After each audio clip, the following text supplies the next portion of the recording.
దేవుని పరిశుద్ధ నామముకు మహిమ కలుగును గాక.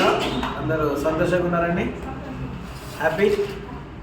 సో దేవునికి మహిమ. నిజంగా దేవుని సన్నిధిలో మనం ఎప్పుడైతే మనస్ఫూర్తిగా గడుపుతామో మనకు సంతోషం, ఆనందం, మనకు తెలియనటువంటి ఆదరణ.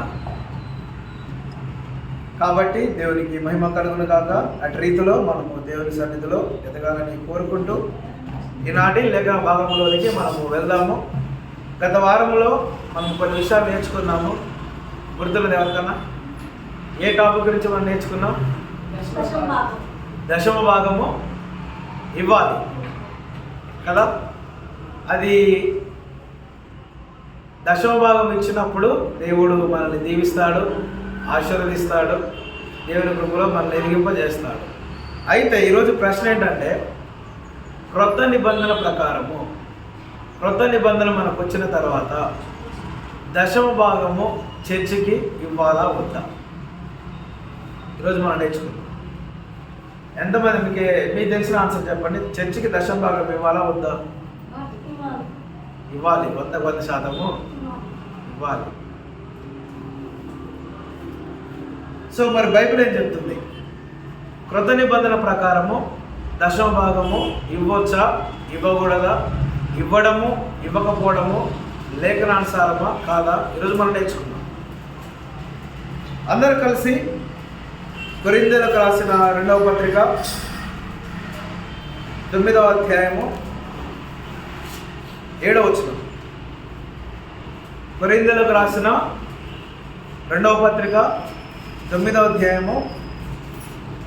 యాక్చువల్గా మొదటి నుంచి చదువుతా వినండి. చాలా ప్రాముఖ్యమైనటువంటి అంశాలు, చాలా విలువైనటువంటి మాటలు.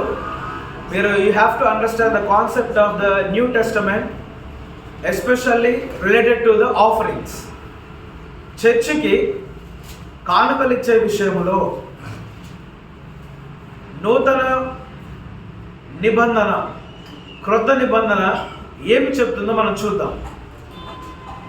కొరింథీయులకు రాసిన 2వ పత్రిక 9వ అధ్యాయం. పరిశుద్ధుల కొరకైన ఈ పరిచర్యను గూర్చి మీ పేరు వ్రాయుటకు నాకు అగత్యము లేదు. మీ మనస్సు సిద్ధమై ఉన్నదని నేను ఎరుగుదును.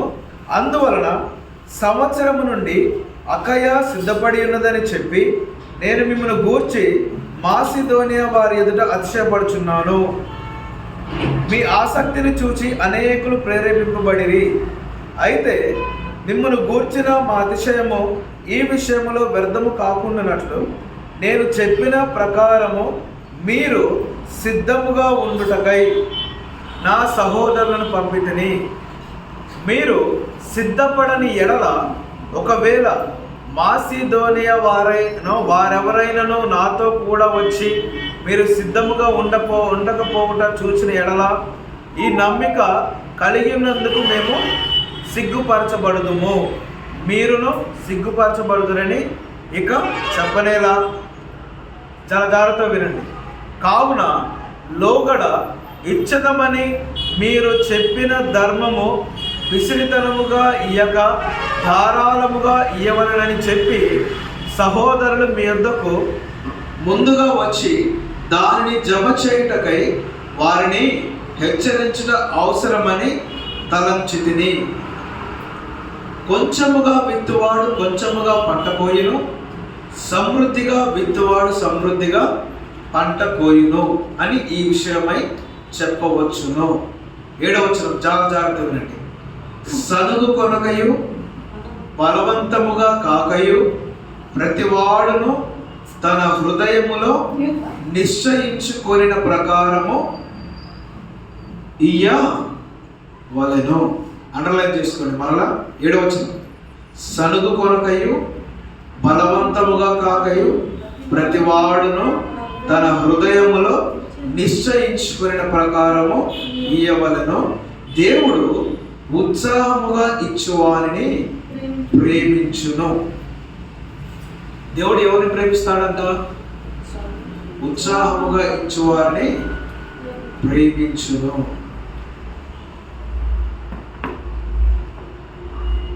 మనము లేఖన భాగాన్ని చాలా జాగ్రత్తగా గమనిస్తే క్రొత్త నిబంధనలో చర్చిలో ఎలా గీయాలంట? సనుగు కొనక విసిరితనముగా గాక మనస్సులో నిశ్చయించుకున్న ప్రకారము ఇవ్వాలి. అనగా క్రొత్త నిబంధన గ్రంథములో ఎస్పెషల్లీ యేసుక్రీస్తు వారు వచ్చిన తర్వాత, ఆయన పునరుద్ధరణైన తర్వాత, సంఘము ఏర్పడిన తర్వాత దశమ భాగం అనే కాన్సెప్ట్ సంఘములో లేదు. సంఘానికి దశమ భాగము ఇవ్వనవసరము లేదు. కొత్తగా ఉందా బోధ? ఎప్పుడన్నా విన్నారా? ఫస్ట్ టైం వింటురా? ఎస్. దశమ భాగము అనేది పాత నిబంధన గ్రంథానికి చెందినది. దశమ భాగం అనేది ఇశ్రాయేలు ప్రజలకు చెందినది. దశమ భాగం అనేది మందిరములో లేవి అనేటువంటి గోత్రము, వారు సెపరేట్ చేయబడ్డారు. వారు దేవుని పరిచర్య చేస్తూ ఉన్నారు. వారికి దేవుడు ఆజ్ఞాపించింది ఏంటంటే, మీరు దేనిని కూడా మీరు సంపాదించుకోవద్దు, భూమి అయినను ఆస్తులైనను ఏది మీరు కూర్చుకోకూడదు. మీ కొరకు ఈ 11 గోత్రాల వారు వారి అన్నములో కానీ, వారి పంట పొలంలో కానీ, వారి భూఫలంలో కానీ, వారి చిలకాల, వారి మెంతులు, కొత్తిమీర, ప్రతి ఒక్క విషయంలో వారు ఏది తీసుకొస్తారు? మీకు దశమ భాగము తీసుకొస్తారు. వాటి ద్వారా మీరేమి చేయాలి? పోషించబడాలి. క్లియర్? దశమ భాగము అనేది కేవలము ఇశ్రాయేలు ప్రజలకు చెందినటువంటి ఆజ్ఞ. లేవి గోత్రానికి సంబంధించినటువంటి ఆజ్ఞ. ఎప్పుడైతే యేసుక్రీస్తు వారు ఆయన ఈ భూలోకానికి వచ్చి ఒక మాట అన్నాడు, నేను ధర్మశాస్త్రాన్ని కొట్టివేయడానికి రాలే కానీ దాన్ని నెరవేర్చటకే వచ్చాను. ఆయన ప్రతి విషయంలో ధర్మశాస్త్రాన్ని నెరవేరుస్తూ ఆ యొక్క ఆజ్ఞల్లో, ఆ యొక్క కట్టడంలో ఆ బరులన్నింటినీ కొట్టివేశాడు. ఆయన నెరవేర్పులోనే కొట్టివేత ఉన్నది. అర్థమైందా? ధర్మశాస్త్రం ఏం చెప్తుంది? మీరు బరులు అర్పించాలి, మీరు భాగములు అర్పించాలి, మీరు దశమ భాగములు అర్పించాలి, మీరు 7వ విశ్రాంతి దినమును ఆచరించాలి. ప్రతి ఒక్కటి చెప్తూ ఉన్నది. అయితే యేసుక్రీస్తు వారు ఏం చేశారు? ఆయన ఈ లోకానికి బలియాగముగా వచ్చి, బలి పశువుగా వచ్చి, మనందరి కొరకు, మానవాళ్ళందరి కొరకు ఒకే ఒక్క బలిగా అర్పించబడ్డారు. ఆ బలి అనేటువంటి సిస్టాన్ని కొట్టివేసి ఆ శాస్త్రమును, ధర్మశాస్త్రమును నెరవేర్చాడు ఆయన. ఇక మీదట మీరు బలులు అర్పించిన అవసరం లేదు, నా నామమున మీరు విశ్వాసం ఉంచితే చాలు. క్రొత్త నిబంధన గ్రంథములో చర్చికి దశమ భాగం అనేది ఇవ్వాల్సిన అవసరం లేదు. దశమ భాగము ఇవ్వమని చెప్పితే అది తప్పుడు బోధ. వాక్యాన్ని జాగ్రత్తగా వినాలి. వాక్యాన్ని ఎంతమంది బైబిల్ కంప్లీట్ చేశారు? మీరు కంప్లీట్ చేసినాక మాట్లాడాలి ఇది తప్ప రైట్ అని. వాక్యాన్ని అర్థం చేసుకొని మనము మాట్లాడాలి. దేవుడు సంఘానికి దశమ భాగం ఇవ్వని చెప్పలేదు. దేవుడు కోరుకునేది నీవిచ్చే భాగం కాదు, నీవిచ్చే బలుడు కాదు, నీ హృదయాన్ని దేవుడు కోరుకుంటూ ఉన్నాడు. అర్థమవుతుందా?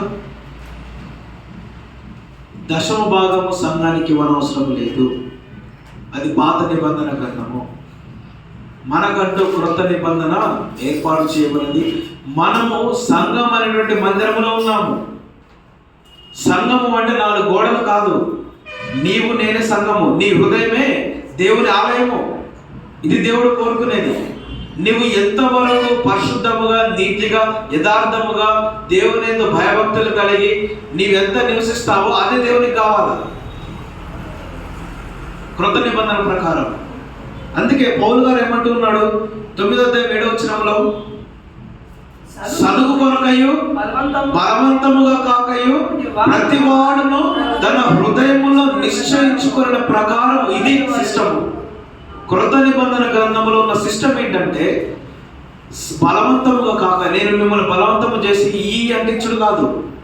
లేకపోతే మీకు ఒకవేళ సమృద్ధిగా ఉన్నప్పుడు అమ్మ దేవునికి ఇంత వాళ్ళ అంత ఇవ్వాలని సనుకొరక కాదు.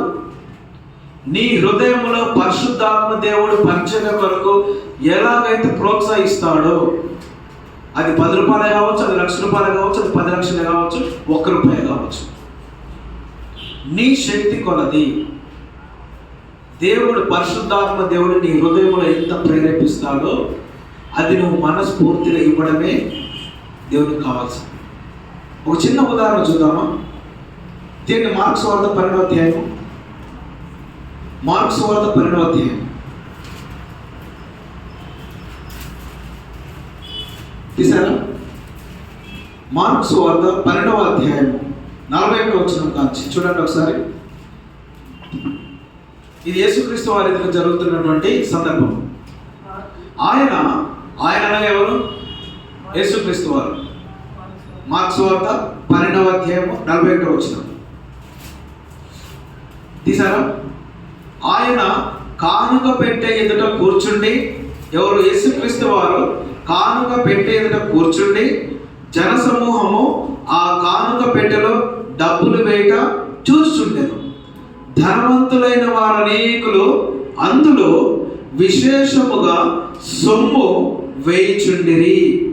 ఒక బీద విధవరాలు వచ్చి 2 కాసులు వేయగా ఆయన తన శిష్యులను పిలిచి, కానుక పెట్టెలో డబ్బులు వేసిన వారందరికంటే ఈ బీద విధవరాలు ఎక్కువ వేసినని మీతో నిశ్చయముగా.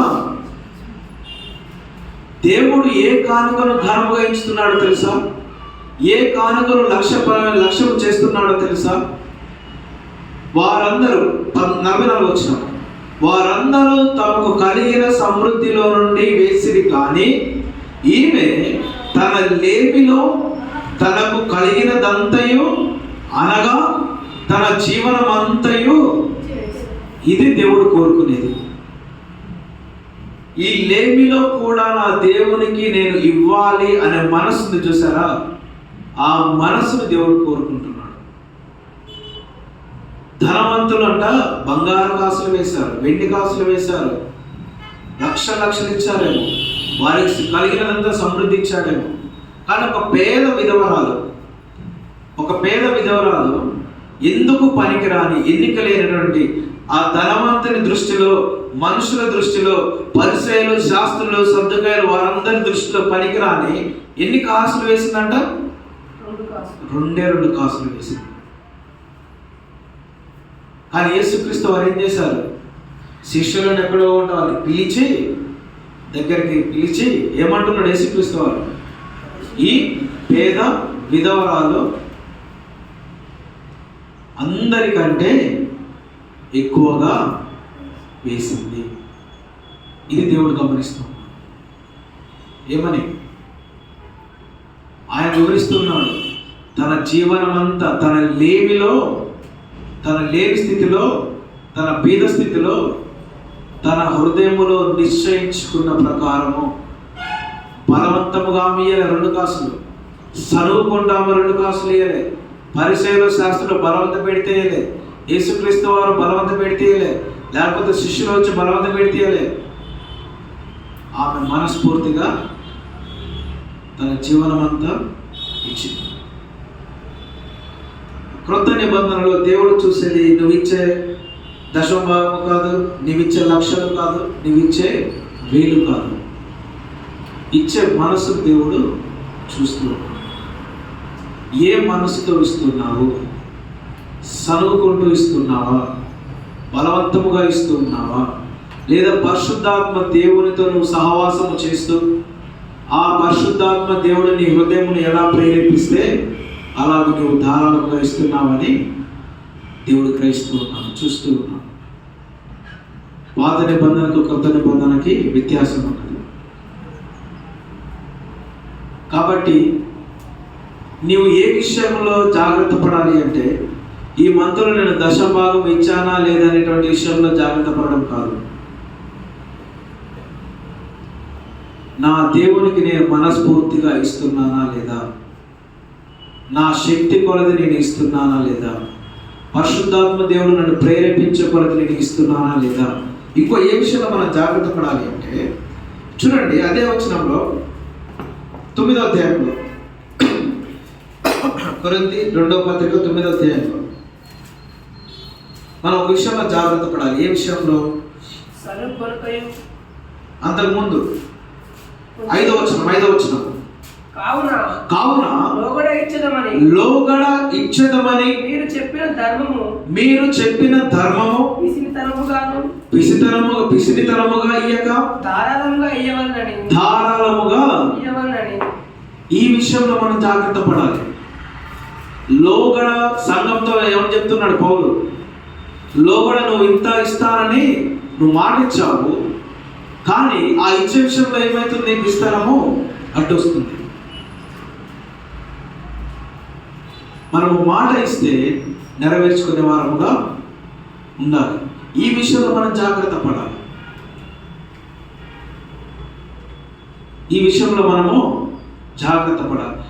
మనం ఇచ్చే కానుక అనేది సర్వకుంటూ ఇస్తున్నామా, వేరే వాళ్ళు బలవంత పెడితే ఇస్తున్నామా, లేదా పరిశుద్ధాత్మ దేవుడు నిన్ను ప్రేరేపించిన కొలది నీవు ఏ విధంగా ఇవ్వాలంట? చూడండి 7వ వచనంలో, సనుగు కొనక బలవంతముగా కాక ప్రతి వాడును తన హృదయంలో నిశ్చయించుకున్న ప్రకారము ఇవ్వలను. నెక్స్ట్ లైన్ చాలా ఇంపార్టెంట్. దేవుడు ఉత్సాహముగా ఇచ్చువారినే ప్రేమిస్తూ ఉన్నాడు. ఎవరైతే సంతోషముతో మనస్ఫూర్తిగా ఉత్సాహముగా ఇస్తారో వారినే దేవుడు ప్రేమిస్తూ ఉన్నాడు. నీవు ఎలా ఇవ్వాలి దేవునికి? ఈ విషయం నేను గమనించినప్పుడు, చదివేటప్పుడు ఒక వ్యక్తి గుర్తొచ్చాడు. అననీయస్ సప్ఫీరా ఐడియా ఉన్నది ఎవరికన్నా? ఎంతమందికి ఐడియా ఉన్నది? అననీయస్ సప్ఫీరా అపోస్తల కార్యంలో ఉంటారు. వారంట యాక్చువల్గా ఆ ఆదిమ సంఘం ఏర్పడినటువంటి సందర్భంలో సత్తిద్దామా? అపోస్తల కార్యంలో 2వ అధ్యాయము, అపోస్తల కార్యంలో 2వ అధ్యాయం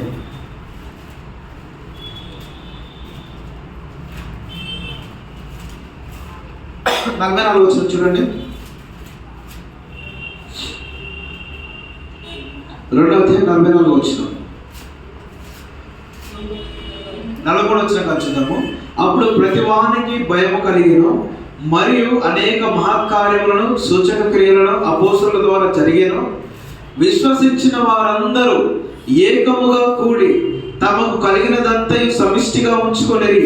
ఇదియు కాక వారు తమ స్థిరాస్తులను అమ్మి అందరికీ వారి వారి అక్కర కొలది పంచిపెట్టిరి. మరియు వారేక మనస్కులై ప్రతిదినము దేవాలయములో తప్పక కూడుకొనుచు ఇంటింట రొట్టె విరుచుచు దేవుని స్తుతించుచు ప్రజలందరి వలన దయ పొందిన వారై ఆనందముతోను నిష్కపటమైన హృదయముతోను ఆహారం పుచ్చుకొనుచుండిరి. చూడండి, ఆదిమ సంఘం ఏర్పడిన తర్వాత ఆ కార్యములు జరుగుతూ ఉన్నప్పుడు పేతురు గారు నిలవబడి దేవుని యొక్క వాక్యాన్ని బోధించిన తర్వాత, సువార్తను చెప్పిన తర్వాత, ఆయన మరణ పునరుత్థానమును ప్రకటించిన తర్వాత, వారు మారు మనసు పొందిన తర్వాత, యేసుక్రీస్తు వారి యందు విశ్వాసం వచ్చిన తర్వాత ఆ విశ్వాసులు ఏం చేస్తున్నారంట? ఎలా ఇస్తున్నారు? దశభాగం ఇస్తున్నారు. తీసుకొచ్చామడే సంగమా గమనించాలా? ఏమిస్తున్నారు వారు? 44 వచనం చూడండి. ఏకముగా కూడి తమకు కలిగినదంతయు సమిష్టిగా ఉంచుకొనిరి. ఇదియుగాక వారు తమ స్థిరాస్తులను అమ్మి అందరికీ వారి వారి అక్కర కొలది. ఈ మనస్సు ఆ ఆదిమ సంఘంలో ఉన్నది. అంటే దీని అర్థము మీ ఆస్తులన్నీ అమ్మి తీసుకురమ్మని చెప్తున్నామా? అది మీ ఇష్టం. ఆ కాలంలో వారు దేవుని ఆత్మను ఆ ఆత్మ కార్యములు సూచక క్రియలను మహత్కార్యములు చూసిన తర్వాత వారి హృదయంలో వారు ప్రేరేపించబడి వారి మనస్ఫూర్తిగా తీసుకొచ్చారు. ఆ భాగంలోనే అలాగనే ఇవ్వాలని అనుకొని అననీయ సభ్యురాలు కూడా నిర్ణయించుకొని వారి భూభాగమును అమ్మారు. అపోస్తలుల దగ్గర తీసుకురావాలి. సంఘములో పేదవారు ఉండొద్దు, ధనికులు ఉండొద్దు, అందరూ సమానంగా ఉండాలి, అందరూ ఒకే స్థితిలో ఉండాలి. వారు కేవలము దేవుని పైన, దేవుని వాక్యం పైన ఆధారపడ్డవారు. దేవుని ప్రేమించి డబ్బు లెక్క చేయకుండా, ఆస్తులు లెక్క చేయకుండా, అంతస్తులు లెక్క చేయకుండా అందరం ఏక మనసుతో, ఏక భావం కలిగి అంతా ఒకటైనటువంటి సమానముతో కలిగిన వారు. వారు ఏం చేశారంట? తమకున్న కొలది వారు అమ్మి మొత్తం అపోస్తలుల దగ్గరికి తీసుకొచ్చి అంత ఏకము కలిగి ఉన్నవారు. అదే రీతిలో 4వ అధ్యాయం 32వ వచనంలో విశ్వసించిన వారందరూ 4వ అధ్యాయం 32వ వచనం, ఏక హృదయమును ఏక ఆత్మయు గలవారై ఉండేది, ఎవడును తనకు కలిగిన వాటిలో ఏదియు తనదని అనుకోనలేదు. ఈ మనస్సు ఉండాలి. నాకు 10 లక్షలు ఉంది, లేకపోతే నాకు ఒక 10 ఎకరాల భూమి ఉంది, అది నా ఊరు. కానీ ఎప్పుడైతే దేవునిలోనికి వస్తామో, విశ్వాసంలోనికి వచ్చారో, వారు ఏమంటున్నారు? ఈ 10 ఎకరాలు కూడా నాది కాదు, ఇది అందరిది. నా ఒక్కరి కొండి ఏ భూమి లేనివాడు నా ఎదుట ఉన్నప్పుడు అలా ఉండకూడదు. వాడు కూడా నాతో పాటు సమానంగా ఉండాలి. ఏ హెచ్చు తగ్గులు లేదు, ఉండదని చెప్పి వారేమన్నారంట? వాటిలో ఏది తనదని అనుకోనలేదు, కానీ వారికి కలిగినదంతయు వారికి సమిష్టిగా. ఎలా వచ్చింది సమిష్టి? అందరికి ఎలా సమిష్టిగా వచ్చింది చూడండి. ఇదియు గాక అపోస్తలులు బహు బలముగా ప్రభువైన యేసు పునరుద్ధానమును గురించి సాక్ష్యం ఇచ్చిరి, దైవ కృప అందరి యందు అధికముగా ఉండెను. 40-34 చూడండి. భూములైనను ఇళ్ళైనను కలిగిన వారందరూ వాటిని అమ్మిన వాటి వెల తెచ్చి అపోస్తలుల పాదముల యొద్ద పెట్టుచు. ఈ మోటివ్ ఉన్నది ఆదిమ సంఘములో. అపోస్తలులు చెప్పారా మీ ఇల్లు అమ్మమని? చెప్పారా? దేవుని ఆత్మ వారిని ప్రేరేపించిన కొలది దేవుడు చెప్పాలి అమ్మమని. కానీ ఎప్పుడైతే దేవుని వాక్యము వారిని బలపరుస్తూ స్థిరపరుస్తూ వస్తుందో, వారి ఆనందము ఎప్పుడైతే ఆస్తులు లేదని గ్రహించారో, వారి ఆనందము ఎప్పుడైతే పంట పొలాలు లేదని గ్రహించారో, వారి ఆనందము ఎప్పుడైతే భూముల మీద కాదు, బంగారం మీద కాదు, ఇళ్ళ మీద కాదు, కార్ల మీద కాదు, వస్తువుల మీద కాదు, దేవుని వాక్యంలోనే, దేవుని ఆత్మలోనే వారి ఆనందం ఉందని, సంతృష్టి ఉందని, సమానత్వం ఉందని వారు ఎప్పుడైతే గమనించారో, ఇవి కాదు మాకు ముఖ్యం, దేవుని సంఘము, దేవుని వాక్యము, ఆయన మీద ఆధారపడము, ఆయన ఆత్మే మాకు ముఖ్యం. అందరూ సమానంగా ఉండాలి సంఘంలో, మా అందరం సమానంగా ఉండాలి అన్నట్టు భావం కలిగి ఏమమ్మారంట? వారి ఇండ్లు అమ్మారు, వారి భూములు అమ్మారు, వారి పంట పొలాలు అమ్మారు, అన్ని అమ్మి ఎక్కడికి తీసుకొచ్చారు? దేవుని సంఘానికి అపోస్తలుల పాదం దగ్గరకు తీసుకొచ్చి ఏం చెప్పారు? అయ్యా ఇగో ఇది నాకు 10 కోట్లు ఉన్నాయి, ఇదిగో ఈ సమాధానికి ఏమీ లేదు, ఈ 10 కోట్లలో కుటుంబానికి అందరూ ఉంటే సమానంగా ఉండాలి, అందరూ ఉంటే లేని స్థితిలో ఉండాలి, లేదా ఉన్న స్థితిలో ఉండాలి, లేదా సమానంగా ఉండాలి. మేము ఎక్కువ ఉన్నది వారు తక్కువ. ఉన్నోళ్ళు చైర్లో కూర్చోవడం కాదు, లేనోళ్ళు భూమి మీద కూర్చోవడం కాదు. కూర్చుంటే అందరూ చైర్లో కూర్చుందాము, లేకపోతే అందరము కిందనే కూర్చున్నాం. ఆ మనస్సు, ఏకభావం అంటే దాని అర్థం చైర్లో కూర్చున్నంత గర్విస్తులా కాదు. మన అనారోగ్య పరిస్థితులను బట్టి, మనకున్నటువంటి స్థితిని బట్టి, మనకున్న సపోర్ట్ని బట్టి మనం కూర్చుంటాం అంతవరకే కాదు. అంటే ఆ మనస్సును దేవుడు దృష్టిస్తూ ఉన్నాడు. ఏ మనస్సు నీకున్నది? కొత్త నిబంధన గ్రంథంలో సంఘమైనటువంటి ఈ యొక్క మందిరములో, ఈ యొక్క సహవాసములో ఏ మనస్సుతో నీవు మందిరానికి వస్తున్నావు అన్నది దేవుడు చూస్తూ ఉన్నాడు. నీవిచ్చే కానుకనుక దేవుడు చూశాడు, నీవిచ్చే దశమ భాగంగా దేవుడు చూశాడు. ఈ మనస్సు ఆత్మ సంఘంలో బలపడుతూ వస్తున్నది. అందుకే చూడండి 30వ వచనము, వారు ప్రతివానికి వాని అక్కర కొలది పంచి పెట్టిరి. ఎక్కడ? సంఘములో. ఉన్నవాడు తీసుకొచ్చి సంఘములో పెట్టి అక్కరలో ఉన్నవానికి పంచిపెట్టారు, లేని స్థితిలో ఉన్న వారికి పంచిపెట్టారు. అవసరతలో ఉన్న వారికి ఆదుకున్నారు. ఆ మనస్సు ఉన్నారు అందరికీ. ఆ మనసును దేవుడు సృష్టిస్తూ ఉన్నాడు. నూతన గ్రంథంలో సంఘంలో దశమ అనే కాన్సెప్ట్ లేదు. అలా ఉన్నట్లయితే సంఘం ఏర్పడగానే అపోస్తల కార్యములు 2వ అధ్యాయంలో చర్చ్ అనేటువంటి సంఘం ఏర్పడగానే ఆ 12 మంది అపోస్తలు బోధించేవారు, మీరు దశమ భాగాలు తీసుకురండి అని చెప్పేవారు. నూతన గ్రంథంలో ఎక్కడైనా దశమ భాగాల కాన్సెప్ట్ మీరు చదివారు ఎప్పుడన్నా? చెప్పండి నాకు. ఈ యొక్క నూతన గ్రంథములో దశమ భాగం అనే కాన్సెప్ట్ ఎప్పుడైనా మీరు చదివారా? అపోస్తలులు ఎప్పుడైనా దశమ భాగం మిమ్మల్ని బోధించారా? బోధించగా పోనీ యేసుక్రీస్తు వారి నోటి నుండి ఎప్పుడైనా దశమ భాగం ఇవ్వమని చెప్పాడా? చెప్పండి, చెప్పాడా? మరి మీరెందుకు ఫాలో అవుతున్నారు? మనం ఇవ్వాల్సింది దశమ భాగం, 10వ భాగం కాదు. దేవుడిని హృదయాన్ని ఎంత ప్రేరేపిస్తే అంత నువ్వు ఇవ్వాలి. అది దేవుడు కోరుకున్నాడు. సనువు కొనక, బలవంతముగా కాక, మనస్ఫూర్తిగా నువ్వు నీ శక్తి కొలది నువ్వు ఇవ్వాలి. అది దేవుడు కోరుకునేటువంటి క్రొత్త నిబంధన. ఎందుకంటే మనం ధర్మశాస్త్రం క్రింద లేము. ఒకవేళ అదే మనం దశమ భాగం ఫాలో అయితే విశ్రాంతి దినము కూడా ఫాలో అవ్వాలి. అవునా కాదా? దశమ భాగం ఆజ్ఞనే పాత నిబంధన గ్రంథంలో. అదే రీతిలో విశ్రాంతి దినము కూడా ఆజ్ఞనే. మరి నువ్వు విశ్రాంతి దినం ఏ రోజు వస్తుంది?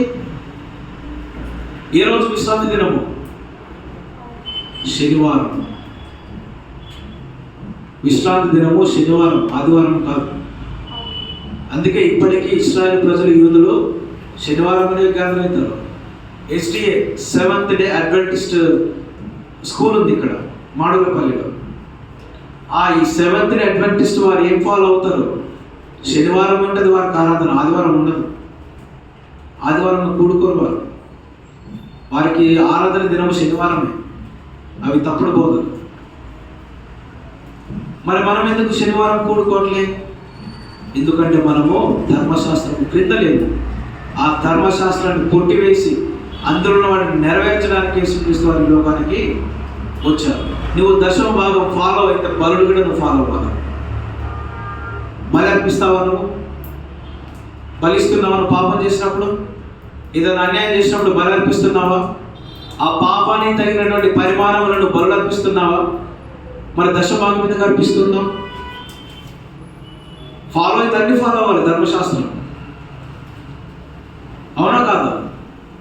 నువ్వు శనివారాన్ని కూడుకోవాలి, విశ్రాంతి దినాన్ని.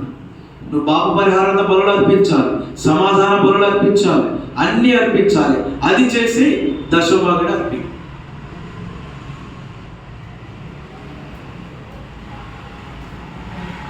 కొన్ని సంఘాలను మనం విమర్శించట్లే, కానీ దశమ భాగం మ్యాండేటరీ అంటారు. అది తప్పు. క్రొత్త నిబంధనలో దశమ భాగానికి సంబంధం లేదు. దశమ భాగానికి సంబంధం లేదు. దేనికి సంబంధము అంటే నీ హృదయములో దేవుడు ప్రేరేపించే ఆ కానుకకి సంబంధం. అందుకే ఏమంటది? కొంచెముగా విత్తువాడు కొంచెముగానే పంటకు వస్తాడు, విస్తారముగా ఇచ్చేవాడు విస్తారముగా పంటకు వస్తాడు. ఒక 10వ భాగానికి దేవుడు ఎక్స్టెండ్ చేయాలి. ఒకవేళ దేవుడిని ప్రేరేపించడు, నీకు 90% ఇవ్వాలని ఉంది, ఇచ్చేయి మనస్ఫూర్తిగా. లేదా 1% ఇవ్వాలని ఉంది, ఇచ్చేయి మనస్ఫూర్తిగా. అర్థమవుతుందా? ఈ లేఖన భాగాన్ని చదివేటప్పుడు మన సంఘంలోనే ఒక సహోదరుడు ఒక మాట అన్నాడు. ఏమన్నాడంటే, మనము స్థలాన్ని చూసడానికి వెళ్ళాము. ఇది చర్చ్ కొరకు, మందిరం కొరకు స్థలాన్ని చూసాము. అది ఎస్టిమేషన్ అంతా అనుకున్నాము. సో వచ్చాము. వచ్చినప్పుడు ఒక సహోదరుడు ఏమన్నాడంటే, అన్న చర్చ్ కొరకు నాకు ఇంటి దగ్గర 1 ఎకరం పొలం ఉంది, ఆ పొలాన్ని అమ్మి డబ్బులు తీసుకొచ్చి మందిరం కట్టాలనే కోరిక ఉందన్నా. అది క్రొత్త నిబంధనలు కోరుకునేటువంటి దేవుని మనస్సు. అంటే నేను పొలం అమ్మామని చెప్పలే, నేను అసలు టచ్ కూడా చేయలేదు. కానీ తన హృదయంలో ప్రేరేపణ వచ్చింది చూసారా? ఆ మనస్సు దేవుడు కోరుకునేది. అమ్మడం అమ్మ కూడా తర్వాత ముచ్చట, కానీ ఇవ్వాలనే మనస్సుని చూసారా? అది దేవుడు కోరుకునేది. దేవునితో సహవాసము చేసినప్పుడు, ఆత్మలో మనం సహవాసము చేసినప్పుడు దేవుని కార్యముల కొరకు దేవుడు మనల్ని ప్రేరేపిస్తూ నడిపిస్తూ వస్తాడు. ఆ మనసును దేవుడు కోరు. అదే పని చేశారు. ఇండ్ల మీరు, పొలాల మీరు, భూభాగాన్ని మీరు, ఆదిమ సంఘము అంతా అమ్మి కేవలము దేవుని పరిచయ కొరకు, దేవుని సంఘములో అందరూ సమానంగా ఉండాలని వారు పాటుపడ్డారు. మందిరానికి వచ్చేటప్పుడు అందరికీ భోజనం పెట్టారు. సంఘ పెద్దలు యాక్చువల్ సంఘ పెద్దల సిస్టమ్ యాక్చువల్ వచ్చింది. ఎందుకు ఈరోజు సంఘ పెద్దలు అంటారు? అసలు ఎక్కడి నుంచి వచ్చింది సంఘ పెద్దల సిస్టమ్? తాగేటోడు సంఘ పెద్దే, తిరిగేటోడు సంఘ పెద్దే, బయట అన్ని చేసేటోడు సంఘ పెద్దే, అందరు సంఘ పెద్దలే. కానీ ఎక్కడి నుంచి వచ్చింది సిస్టమ్ సంఘ పెద్దలు? చదవండి అపోస్తల కార్యం 6వ అధ్యాయంలో. అపోస్తలులు దేవుని పరిచయం చేస్తూ ఉన్నప్పుడు జన సమూహము అత్యధికముగా అభివృద్ధి చెందుతూ వస్తుంది. సంఘానికి ప్రతిదినము యాడ్ అవుతూ వస్తున్నారు. వీరందరికీ పరిచయం చేయడానికి అపోస్తలులకు టైం చాలట్లేదు. వీళ్ళందరికీ అన్నాలు పెట్టి, భోజనాలు పెట్టి, వాళ్ళని పరిచయం చేసే ఆ సమయం అంతా అక్కడే సరిపోతుంది. దేవునితో సహవాసం చేయడానికి, దేవుని వాక్యాన్ని బోధించడానికి, దేవుని వాక్యాన్ని వివరించడానికి వారి సమయం దొరకట్లే. అందుకే అపోస్తలులు ఏం చేశారు? అయ్యా, మేము దేవుని వాక్యం మీదే ఆధారపడి దేవుని వాక్యం మేము చూసుకుంటాము, దేవుని వాక్యం బోధించడం మేము చూసుకుంటాము. ఆత్మ ద్వారా ఎన్నుకోబడినటువంటి ఒక 7 పెద్దలు, 6 పెద్దలు మీరు ఎన్నుకోండి. ఆత్మ పూర్ణైన వారిని ఎన్నుకోవాలా. ఎందుకో తెలుసా? ఆత్మ పూర్ణులకు ఏముంటది? వ్యత్యాసం ఉండదు. ఆత్మలో లీనమైన వారికి పార్షాల్యం ఉండదు. ఆత్మలో లీనమైన వారికి ఆత్మానుసారంగా నడిచే వ్యక్తులు ఇడు నావాడు, ఇడు పరాయవాడు అనే వ్యత్యాసం ఉండదు. ఇడు ఉన్నోడు, ఇడు లేనోడు వ్యత్యాసం ఉండడు. ఇడు నా కులం, ఇది ఈ కులం అనే వ్యత్యాసం ఉండదు. ఇది నా వంశం, వీడు నా వంశం అనే వ్యత్యాసం ఉండదు. అందరినీ సమానంగానే చూస్తారు. దేవుని ఆత్మలో ఉన్నవారు. ఆత్మహీనులే వ్యత్యాసాన్ని చూస్తారు. ఇడు నావాడు, ఇడు నావాడు కాదు. అందుకే దేవుడు చూడండి ఒకసారి అపోస్తల కార్యములు 6వ అధ్యాయంలో, ఆ దినములలో శిష్యుల సంఖ్య విస్తరించి